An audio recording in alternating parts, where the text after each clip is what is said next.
Target ang mga masiselang isyu ng lipunan na sangkot ang ilang mga ahensya ng gobyerno at mga personalidad. Hihimayin ang iba't ibang mga isyu, balita at usapin. Puntirya ang mga tiwali at ilalantad ang mga mali sa pamahalaan. Walang sasantukin. Tamaan na ang tamaan. Kung salot ka sa bayan, sapul ka ni Rex Cayano sa Target. On air. Oras hatid sa inyo ng Grand 88 Gaming Corporation. Alamin natin ngayon ang iba't ibang mga kaganapan at kagalingan ng iba't ibang mga gobernador sa kanilang lalawigan sa Kumusta, Governor? Ito ating kausapin nasa Japan pa, si Isabela Governor Rodito Albano. Gov Albano, magandang hapon po. Magandang hapon sa lahat na nakapakinig mo ngayong araw na ito. Apo, at congratulations po. Kumbaga sa ikapitong pagkakataon sa Isabela ay may ginawaran po ng SGLG Award ng DILG. Ano po yung naging pamantayan para humapabilang ang Isabela bilang isang mahusay na pamahalang panlalawigan, Governor? Ay siguro ano namin lahat, maganda yung pamamahala, maganda yung ano ba yan, maliwanag yung direksyon ng patutunguhan ng paggogobyerno natin. Very transparent, kumbaga. Bukas sa lahat yung natin. Tapos kasi kami nag-i-embark kami ngayon yung yung mga investment namin nakatugon sa farmers Yung ROI namin para sa mga tao. Kumbaga, binibili namin lahat ng mga produkto ng mga co-op natin doon para at least may market sila. Tapos pinamimigay din namin sa tao. Bibigyan kita ehemplo, yung palay. Di ba minsan nagre-reklamo sila bagsak ang presyo ng palay. So ang ginawa namin sa Isabela, kumapital kami ng 1 bilyon, tapos umiram kami sa mga bangko para bilhin yung palay doon, para sabayan ng traders yung bili namin. Binili namin naman 25 pesos, mataas pa nga sa NFA, 23 lang yung NFA, binili namin 25 pesos hanggang 27 sa mga farmers. So tuwan-tuwa yung farmers kasi may ready na sila ka-buyer. Kasi ang nangyayari kasi, pagka hindi binili ng gobyerno, kung wala silang ready market dun sa mga nila, lahat ng mga kooperatibang yan babagsak. Pati yung presyo babagsak. Kasi magiging pry nung mga traders. Sabi ng traders sa kanila, hindi, lang yan, kahit gusto nila ibenta mataas, hindi, mabubulokan sila. Naintindihan mo ako? Kung hindi nila ibenta agad yung nila, produkto nila, mabubulokan yung mga yan. Wala silang mga botega, wala silang mga lalo sa mga liblib na lugar. Pero kung ang gobyerno, kami sa pamahalaan ng probinsya, binili namin kaagad yung mga palay nila kahit basa. Bibili namin na 19, 20, pag tuyo, 25, agad-agad ibebenta nila sa amin. At saka alam namin na yun yung presyo para kumita na sila ng gusto.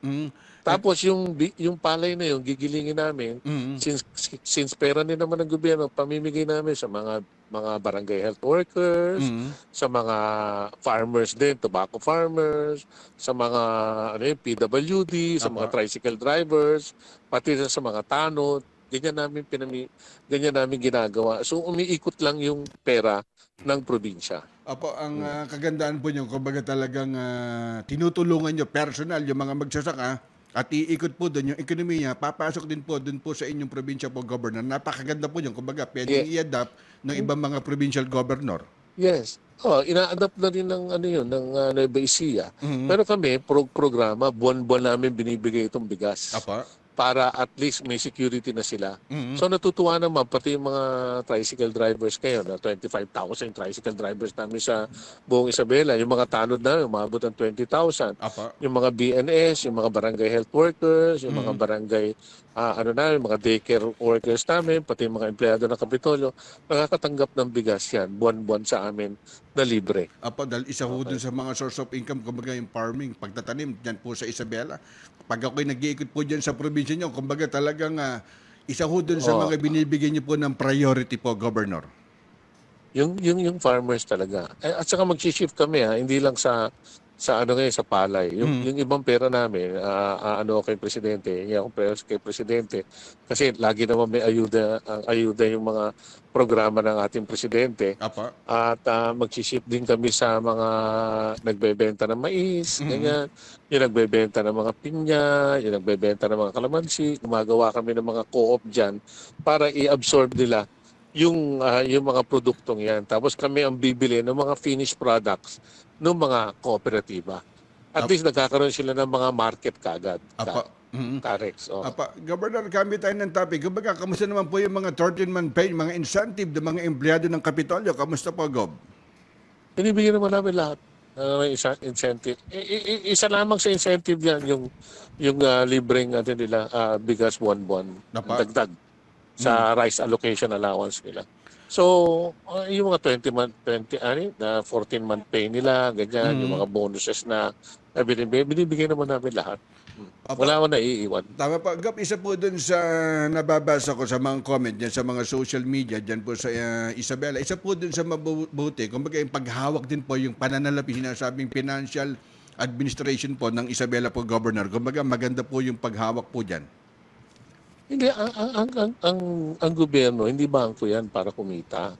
Hindi pwede mag-save yung gobyerno. Kasi kung nagsasave ka dyan, ibig sabihin, yung basic services mo, napuputol. Hindi ka pwede mag-ipon dyan. Kailangan ibalik mo sa tao yan. Para may panggastos yung tao at saka para hindi sila mahirapan din sa buhay nila. Alam mo, pera nila yan. Hindi mo naman pera yan. Di ba? Ang pera ng gobyerno, hindi baling ipamigay mo lahat. Total, babalik din naman yan eh. Meron. At saka madadagdagan pa yung income mo kung yung mga tao sa probinsya mo, yung mayaman. Umiikot po yung ekonomiya.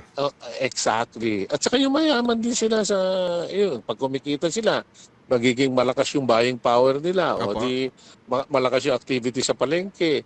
Marami silang mabibili. Minsan, nakapabili sila ng mga baboy para mag-backyard racing sila. Gano'n ang inuumpisa natin. Gano'n ginagawa namin noong pa. Kasi yung ROI namin, yung return of investment namin, nakatugon sa tao, hindi nakatugon sa pera. Okay? Kaya napakaganda. Hindi na namin iniisip na bumalik yung pera sa probinsya. Hayaan mo na, hindi kami bangko para kumita. Hindi kami pribadong para kumita rin na nagninegosyo. Kasi yung mga pribadong negosyo, nagninegosyo yan kasi pera nila yan. Ito pera ng mamamayan ng Isabela ito eh. Ang binabalik din namin sa kanila eh. Kaya dapat ibalik mo bilang serbisyo, bilang tulong sa kanila, bilang ayuda sa pamamagitan ng mga pagbibigay mo ng eskola. Tama po. Ganyan. Ano naman po yung pinakadirektiba dun po sa ating kapulisan, kaugnay naman po dun sa peace and order dyan po sa Isabela, Governor? Peace and order, wala na kayong problema sa peace and order. Kung masaya tao mo, hindi naman gagawa ng krimen yun. Tama po. Di ba? Pero na lang, kung binibigyan mo ng alak araw-araw, di ba? Puro magkakagulo problema yung puro problema yan. At puro sakit ng ulo, abutin mo. Okay, Governor, baka meron po kayong mensahe. Wala na. Merry Christmas, Carex, at Happy New Year. Okay. Salamat po, Governor. Thank you very much. Alamin natin ngayon ang iba't ibang mga kaganapan at kagalingan ng iba't ibang mga gobernador sa kani-kanilang lalawigan sa Kumusta, Governor? Oras hatid sa inyo ng Grand 88 Gaming Corporation.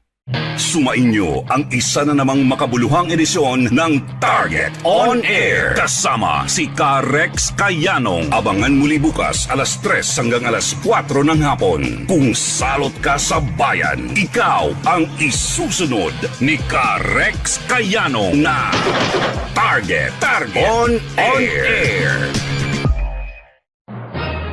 Nangunguna sa balita, impormasyon, musika, komentaryo at serbisyo publiko. Ito ang DZME 1530. Una sa kanan, ang himpilang may paninindigan.